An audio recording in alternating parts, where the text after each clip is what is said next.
Quand j'étais petit, je détestais la solitude. J'en avais peur. Je préférais être avec des gens même néfastes pour moi qu'être seul.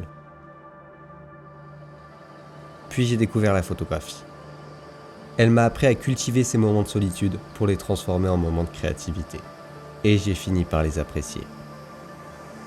À tel point qu'aujourd'hui, je ressens la nécessité, de temps en temps, de vivre seul, isolé de toute interaction sociale.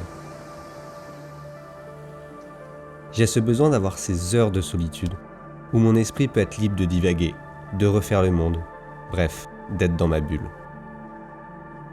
Quand on est seul, chaque petite chose de la vie devient un moment particulier. Je peux passer des heures à regarder mes tortues vivre leur vie, les oiseaux gazouiller, les insectes butiner. Un rien finit par me fasciner et enjolive ma journée.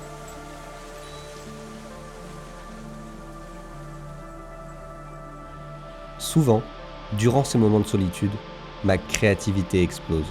Des dizaines de projets ou de mises en scène photographiques affluent. Je me sens au bon endroit, au bon moment.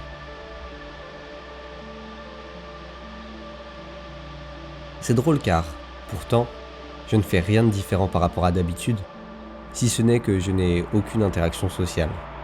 Mais dans mon esprit, dans ma façon de ressentir le monde, tout l'est. On dit souvent que l'homme est par nature sociable, qu'il a besoin de ses congénères pour être heureux.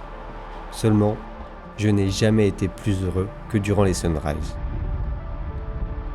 Quand le monde dort encore et que je suis seul, caméra en main, avec la nature qui se réveille et le soleil qui se lève.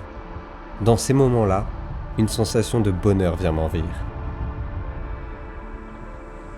Je me souviens d'un matin, à Madagascar, où j'ai eu l'autorisation de monter en haut d'une antenne relais. Je l'ai grimpé durant la nuit, avant que l'aurore se lève. Et j'ai pu apercevoir le soleil illuminer de ses premières lueurs le paysage tout autour de moi. C'est peut-être égoïste, mais je n'aurais partagé ce moment pour rien au monde. C'était moi, avec moi-même, seul sur cette antenne relais, face au paysage qui se colore.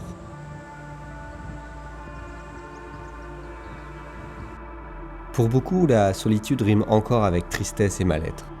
Accepter d'être seul, s'accorder le droit d'aller au restaurant, au cinéma ou au concert en solitaire, c'est prendre le risque d'être regardé de travers, de sentir peser sur soi le poids des normes, alors qu'on devrait simplement aller faire les choses qui nous font plaisir, sans redouter le regard des autres. Apprécier sa propre compagnie ou préférer celle des autres, c'est avant tout une affaire de personnalité. Certains sont aussi à l'aise avec l'un qu'avec l'autre.